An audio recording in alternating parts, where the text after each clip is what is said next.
నమస్కారం. ఘంటారావానికి స్వాగతం. ముందుగా ప్రధానాంశాలు. చట్టసభల్లోకి యువత రావాలన్న సీఎం రేవంత్ రెడ్డి. పోటీ చేసే వయసును 21 ఏళ్లకు తగ్గించాలని పునరుద్ఘాటన.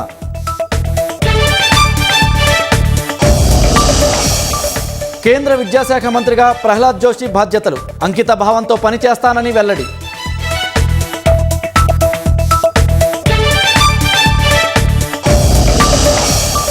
కేంద్ర హోంమంత్రి అమిత్ షాకు రాహుల్ గాంధీ ఘాటు లేఖ. విద్యార్థులపై బలప్రయోగానికి అనుమతి ఎవరిచ్చారంటూ ప్రశ్న.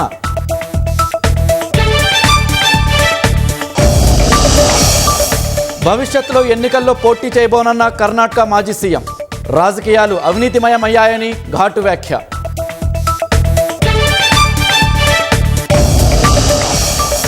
బెజవాడ కనకదుర్గమ్మకు రాష్ట్రం నుంచి బంగారు బోనం సమర్పణ. ర్యాలీగా తరలి వెళ్లిన 2000 మంది భక్తులు.